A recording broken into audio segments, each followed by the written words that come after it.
nos encontramos en el pasaje donde se nos habla acerca de que Jesús es sepultado. Podríamos, a través de todo lo que llevamos hablando sobre esta circunstancia, desde su pasión, desde su entrada, mejor dicho, en Jerusalén, estar como quienes no llegan a comprender tamaña injusticia. Él, como en algún momento hemos dicho, tenía que ser quitado por razón de Estado para unos y por razones religiosas por parte de otros. Ambos, tanto la política como la religión establecida en aquel tiempo, estaban de acuerdo. Dos formas de entender la vida tan diferentes como los paganos y los que se llamaban hijos de Dios. Aquellos sacerdotes que pretendían ser los que tenían la clave de la salvación a través de sus observancias, que a pesar de ser leyes mandadas por Dios, eran observancias, eran religión, eran dogmas. Ellos habían quitado todo espíritu a la ley, todo espíritu a la observancia de esa ley y a las festividades. No tenía ningún valor. Digo bien, no tenían ningún valor por ellos y en ellos, y mucho más cuando ellos eran los que intercedían a favor del pueblo. Pero se encuentran con Jesús, se encuentran con la verdad, se encuentran con el camino, se encuentran con la vida, se encuentran con un mensaje totalmente diferente al mensaje que ellos creían, a ese mensaje que nada tenía que ver con el de ellos en su formalismo y en sus doctrinas o dogmas o lo que sea. Esto es lo primero que nos enseña a todos nosotros, que debemos huir de ese camino equivocado. Debemos, como decíamos esta mañana, dar vida, dar espíritu a la palabra de Dios. Porque estamos haciendo de alguna manera, cuando somos de esa misma catadura o de ese mismo camino, de llevar la religión por encima de la verdad, por encima de todo cuanto es el espíritu de la Biblia, del mensaje de nuestro Señor Jesucristo, en nuestras cosas, en nuestros comportamientos, en nuestra fe, en nuestra religiosidad y en nuestra manera de entender la vida. En todo cuanto hacemos, en todo cuanto pensamos, en todo ello estamos siendo muchas veces comparables y a veces superamos a los sacerdotes de Jerusalén. Es la verdad. Aquellos que eran tan observadores de la ley, tan ortodoxos que lo eran en la proclamación de aquellas doctrinas o de aquellas leyes mandadas por Dios. No mentían, no decían mentira, pero el mismo Jesús les llegó a decir: sois como sepulcros, por fuera hermosos, pero por dentro solamente hay podredumbre. El mensaje que trae aquí esta sepultura, este momento cuando nuestro Señor es sepultado, el mensaje es que debemos huir de la vanagloria de esta vida. ¿Por qué? Porque el castigo será peor que a lo de Sodoma y Gomorra. No podemos vivir, ni mucho menos, no podemos vivir de una manera realmente que no responde a nuestra profesión de fe. Es imposible perder tantas batallas. No es posible que Satanás esté ganándonos batalla día tras día a causa de nuestro corazón, a causa de nuestras pretensiones. Ahí en el sepulcro hay un hombre como tú y yo, claro está, como tú y yo, en el sepulcro. Allí vamos, hacia allá caminamos, y aquí vamos a dejar todo lo que somos, todo lo que pretendemos, y allí, y desde allí, llegaremos a la presencia de Dios, y habrá un juicio del que nadie se escapará, ni los incrédulos, ni los hijos de Dios. Yo no sé cómo, de qué forma yo me presentaré ante Dios. Tengo ya muchos años y mi vida ha ido por periodos y periodos de derrota en derrota. No soy mejor que ninguno, quizá tampoco peor. Y pensando en todo lo que he hecho, tengo que dar cuenta, debida cuenta de todo lo que hice en mi vida. Y tú también darás cuenta de todo lo que dijiste, de todo lo que hiciste. Porque cada cosa de esta era un martillazo sobre los clavos de nuestro Señor Jesucristo. Entonces no sé lo que pasará. No sé si podremos llorar con esas nuevas vestiduras, ¿verdad?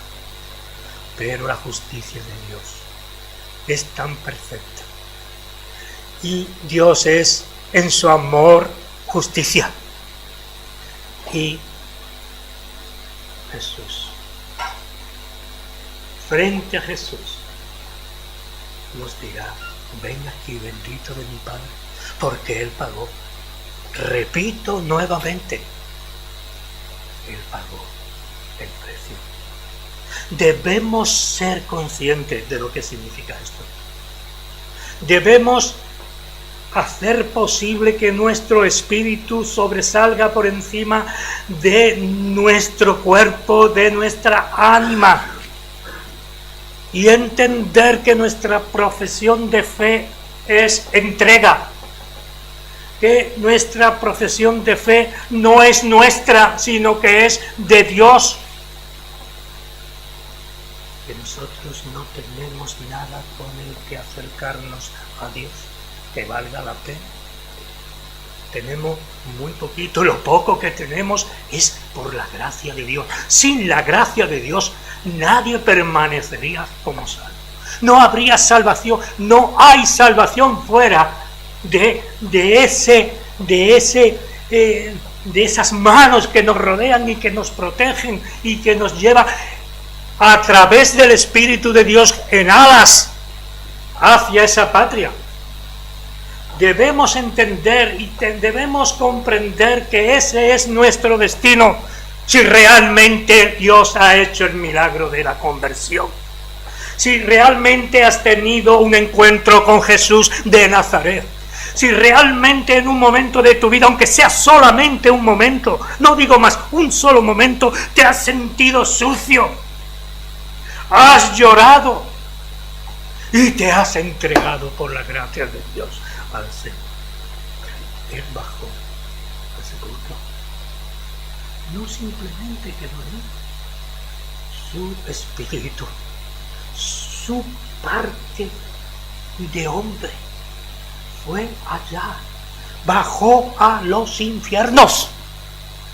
Porque el pecado, tu pecado, mi pecado, era el precio que Él bajara a los infiernos, como dice el credo apostólico. Él tenía que bajar allá, donde tú y yo tendríamos que estar por la eternidad. Él estuvo por un corto periodo de tiempo. Él dejó de ser el mismo Dios Dios abandonado de Dios. Hemos dicho tantas veces esto, ¿verdad? Dios abandonado de Dios. Aquel grito de aquel hombre crucificado. Dios mío, Dios mío. Ya no dice Padre mío, Dios mío, ¿por qué me has abandonado? Porque Dios no puede estar donde está el pecado. Y Jesucristo era tu pecado y mi pecado en ese momento. Más que todas las humillaciones, más que todos los dolores, repito nuevamente, más que todo eso fue la humillación del mismo Dios.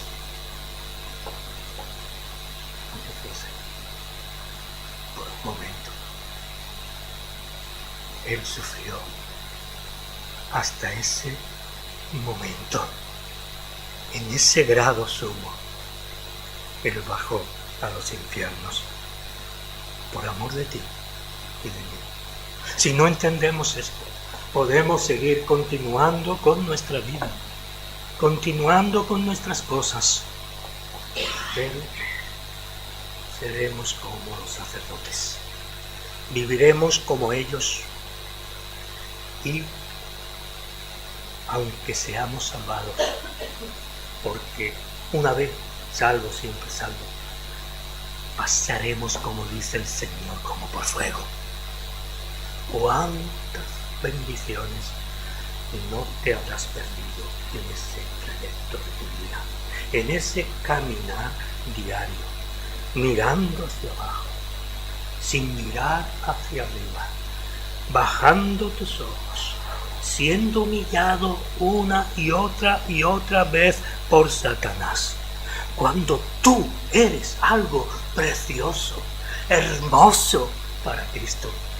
Tú eres algo hermoso, algo amoroso para el mismo Dios que entregó a su propio Hijo. Tantas veces decimos esto y más tendríamos que decirlo cada día en cada sermón para que de una vez nuestro corazón se rompiese en mil pedazos. Ellos, los del Sanedrín, eran gente muy escrupulosa con la ley. Habían, como dije al principio, quitado todo espíritu a la ley. Ellos siempre estaban preocupados por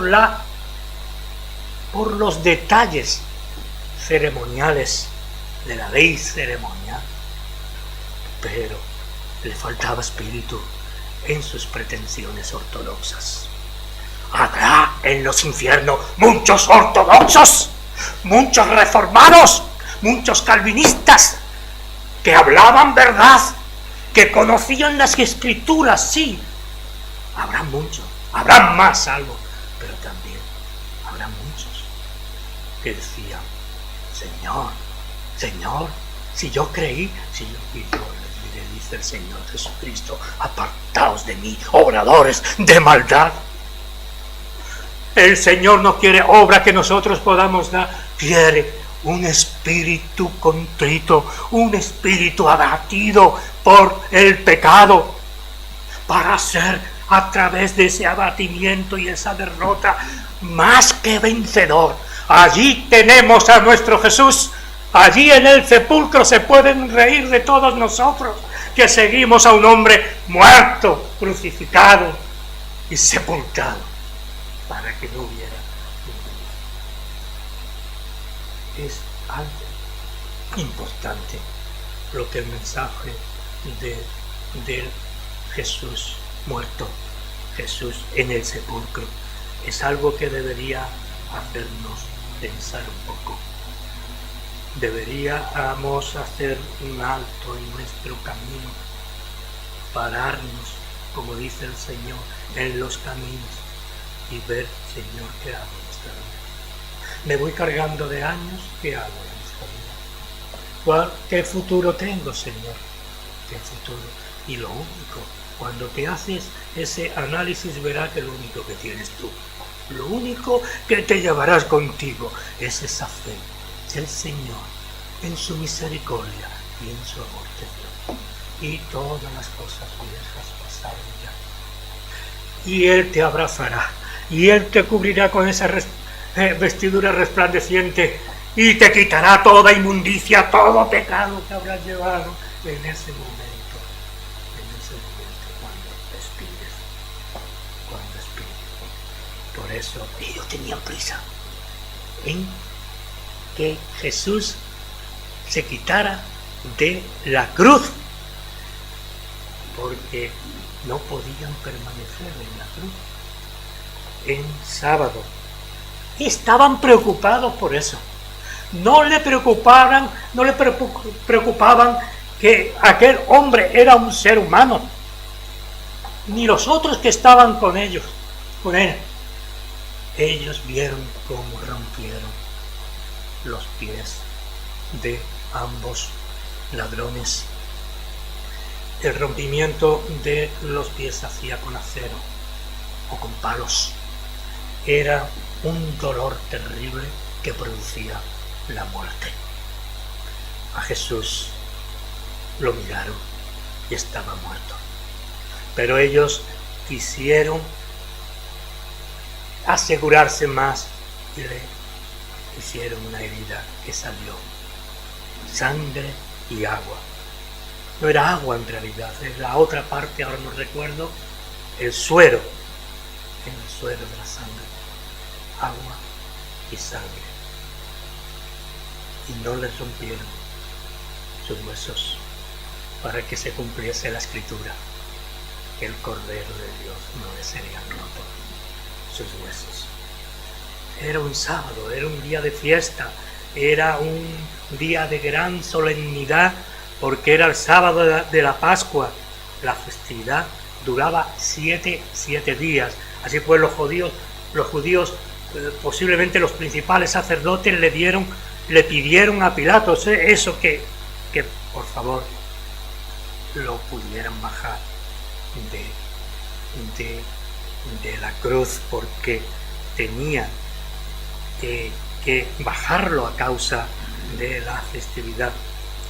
Por eso, hermanos y hermanas, este relato nos debe llenar, por un lado, de ponernos en una situación de meditación continua ante esta situación, y por otro, también pidiendo perdón por cada uno de nuestros pecados. El evangelista Juan en estos versículos que nosotros hemos leído al principio dedica 4 versículos a este suceso. El texto nos dice que el Hijo de Dios, Cristo Jesús, hombre, murió. Iba en contra de la ley de Dios, dejarlo allí en la cruz, como dijimos, para evitar quedar durante varios días siendo un espectáculo que no era insoportable incluso para ellos mismos. Por eso ellos tenían al pueblo sujeto, y bien sujeto, a causa de el cumplimiento de la ley. Nadie podía trabajar desde la puesta del sol el viernes cuando el sábado empezaba. Por eso, mis hermanos, ellos se disponían en esos días a matar a los corderos para la Pascua. Pero fijaos bien, ni un hueso se rompía de los corderos sacrificados. Jesús, el Cordero de Dios, fue el sacrificio perfecto por los pecados del mundo. Así, el apóstol San Pablo, escribiendo la carta a los Corintios, dice: limpiaos pues de la vieja levadura, para que seáis nueva masa, sin levadura como sois, porque nuestra Pascua, que es en Cristo, fue sacrificada por cada uno de nosotros. Aquí el apóstol Pablo, dirigiéndose a esa iglesia con tantos dones, porque era una iglesia con dones de todo tipo, pero con pecados, grandes pecados, les dice que se limpien, que se quiten todo aquello que empaña su espíritu, que llenan de podredumbre su alma, que se limpien de esa vieja levadura del hombre carnal para ser cada día más un hombre espiritual. Vivir para Cristo, vivir por y para el Cordero de Dios. ¿Por qué? Porque nuestra Pascua es el sacrificado en la cruz del Gólgota, porque Cristo ya fue sacrificado por nosotros. Hay aquí en este relato, mis hermanos, 4 personas a las cuales este hecho les hizo cambiar sus vidas. Ya hablamos la semana pasada de algunos. Uno de los malhechores que agonizaba en la cruz, próxima a Jesús, pidió perdón por sus pecados. Mejor dicho, le dijo a Jesucristo que se acordara de él cuando estuviera en su reino. Y dijo a Jesús: acuérdate de mí cuando vengas en tu reino. El centurión romano proclamó que verdaderamente aquel hombre era hijo de Dios. Uno que no estaba dentro del pacto, una persona despreciable para aquellos sacerdotes y para los judíos de aquel entonces. Un romano, un centurión romano, un hombre de estado, un hombre odiado, como digo, por todos ellos. Cuando me vio, el Espíritu Santo le hizo hablar. Y él, que estaba frente a Jesús, viendo cómo expiró, hablando esas palabras con tanta ternura y tanta fuerza, consumado es. Ya descansó nuestro Señor Jesucristo. Y aquel hombre, cuando le vio, dijo: verdaderamente este era hijo de Dios. Verdaderamente este hombre era hijo de Dios. Otros también, como ya hemos apuntado el domingo pasado, José de Arimatea y el mismo Nicodemos, los dos eran miembros del concilio judío y eran seguidores de Jesús, como explicábamos. Ellos dejaron sus miedos y sus preocupaciones sociales. No les importaba dar testimonio público de su fe en Jesucristo su Señor. Y ahí estaban procurando que no quedase en la cruz. Ellos no fueron los que fueron, perdonad la reiteración, a Pilato, fueron los sacerdotes, pero ellos fueron también alcanzados por la gracia de Dios. Estos hombres cambiaron más por la muerte de Jesús que por su vida.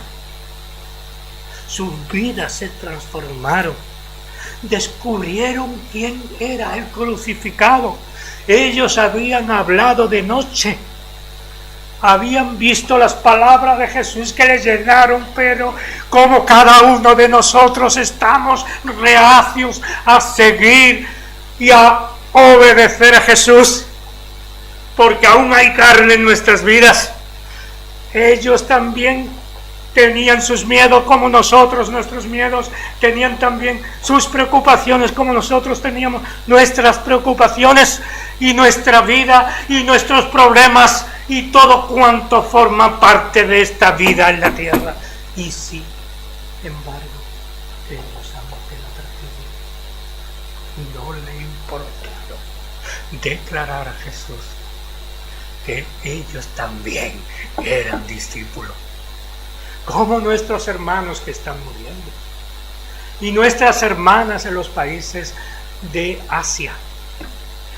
Y todos ellos mueren pidiendo a sus padres, pidiendo a sus hijos que no renieguen de Jesús, y ven como, lo he dicho tantas veces, no me haré pesado creer con esto. Pues es el mismo sentimiento que esas personas tuvieron, esas personas hace poco, o ahora en estos momentos, más de 300.000 personas quedaron por la causa de Jesús. ¿Quién es Jesús?